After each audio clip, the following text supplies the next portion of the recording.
The U-Bloom Trend Analysis is brought to you by Design Master Color Tool, Esprit Miami, the Garcia Group, and Reliant Ribbon. Welcome to the U-Bloom Trend Analysis on Fun with Flowers and Jay. I'm Jay Schwanke. Instead of forecasting trends of the future that might be relevant, we'll explore how trends overlap, how colors combine into palettes, and how color and trend are a part of our everyday lives. The U-Bloom Trend Analysis keeps you at the forefront of what's happening now and shows you how flowers easily incorporate into any trend. I'll be guiding you through 4 concepts that relate flowers to classic, current, and emerging trends that are important today and will continue this year and next. Welcome to Fun with Flowers and Jay. Today, on Fun with Flowers and Jay, we're making an arrangement that pairs with a tropical texture concept for the U-Bloom Trend Analysis.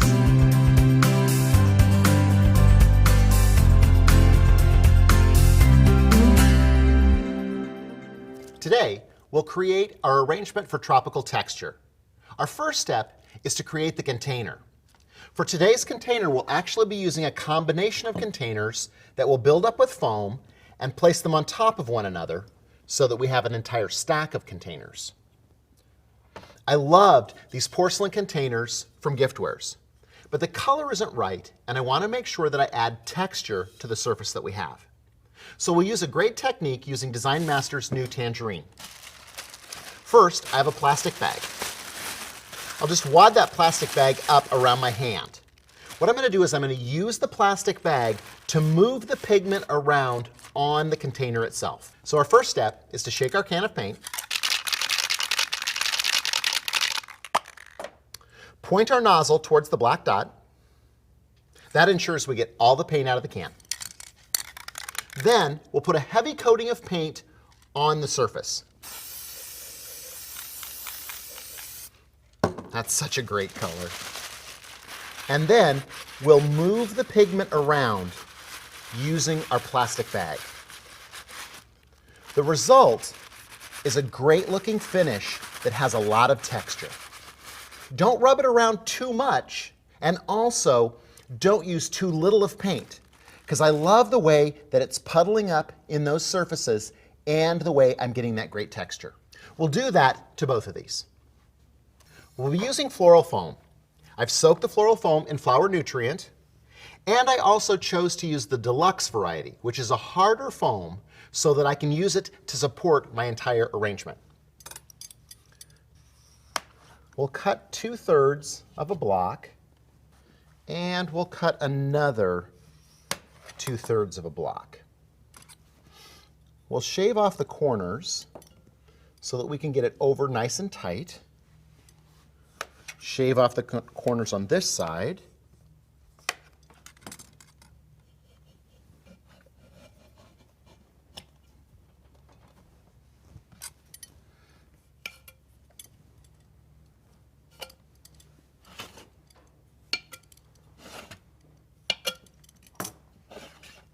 Now, because we're working with tropical flowers, they have a larger stem, so this doesn't leave me quite enough room with just one block of foam.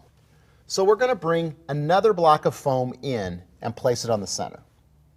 So now we have extra area to place all of our stems in. We'll place our other bowl on top. I've got it lined up where I think it's going to go, and I'll give it just a little press so I can see where it fits on top of the foam. Because the bottom of the container is recessed slightly on the inside, I'm going to take my wood picks, and I'm using hyacinth stakes. We'll go all the way down to the base of the container. We're pushing this all the way down to the bottom of the foam. 3 is good, but I'm going to go ahead and use 5 just for extra stability. Now I can cut this off flush, but I'm going to give it just a little bit above the foam. Because it's recessed ever so slightly, I want to make sure that that's gives us a little bit more stability for that. I can feel it sitting on top of the wood picks. Now, we'll do the same thing with this container and use half a block of foam. I used a third of a block on the bottom so that I got plenty of water that can go around the outside. We'll place our next block on top, place our vase on top, and we'll press it into place.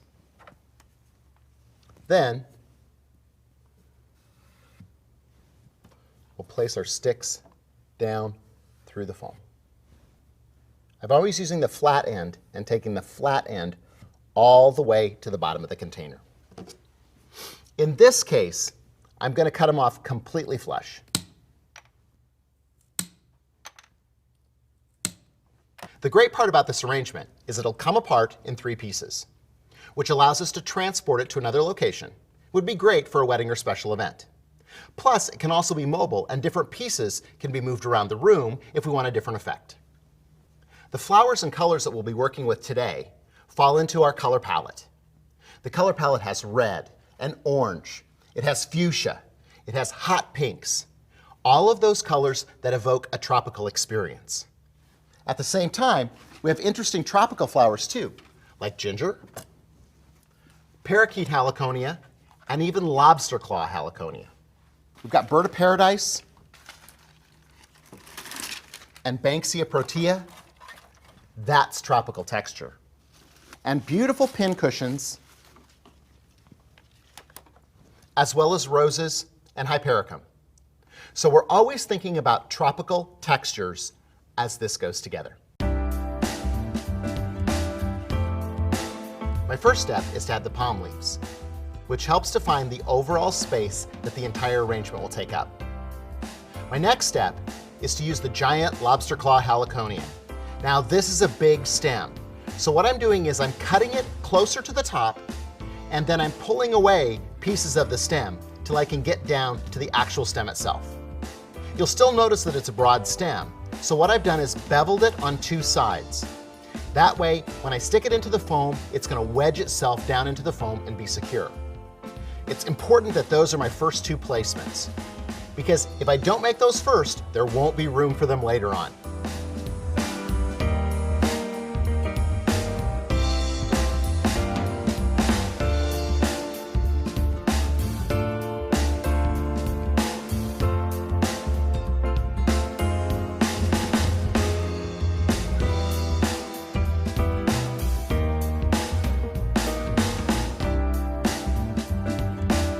I also noticed that a lot of the tropical flowers grow in a certain direction.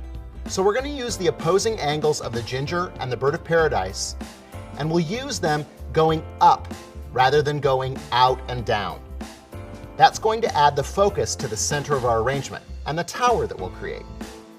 A great way to cover up and create texture at the base of the arrangement is to use red carnations.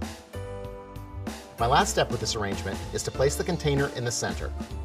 I want to make sure that the second container has plenty of space and it's going to sit stable. Then I can move the first arrangement off to the side and create the second arrangement. The same rules apply for the second arrangement. Larger stemmed flowers go in first. I'm also using the Garandos from Green Valley. It's a great combination of color and texture for tropical texture.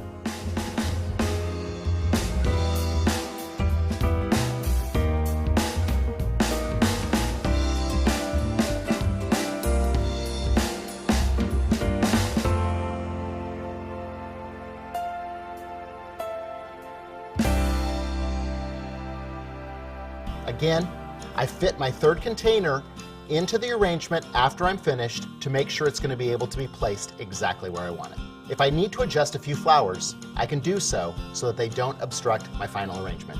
Arranging flowers in a vase means that we need a structure to work with. So we'll start using our sago palms and we'll trim those back to make them shorter.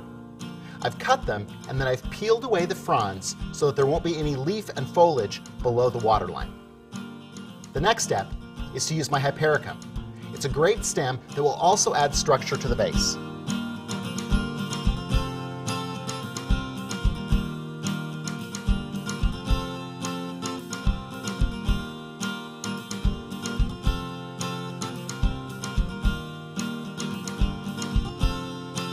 getting ready to set these up, I noticed that I didn't use enough fuchsia in this level.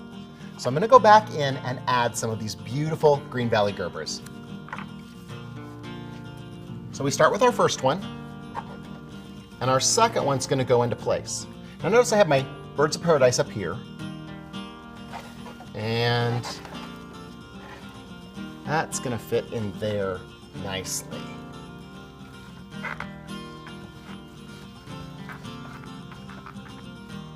I can feel that container setting on top of my wood picks. It's great on this side. Those Chili's roses. This is one of my favorite roses. I love Chili's roses just because of all the different tones. And so having that right in this focal area is perfect. We'll head in there so that that shampoo ginger is right above those Chili's roses. If I need to go back in and do any adjustments, now is the perfect time to do so. So this is a pretty wild arrangement, but that's the thing about tropical texture. It's steamy and it's sultry. It's like a visit to the islands with hot tropical colors and a myriad of different textures. It's like you're wandering through a jungle of beautiful flowers. Tropical texture, part of the You Bloom trend analysis. Until next time, keep having fun with flowers.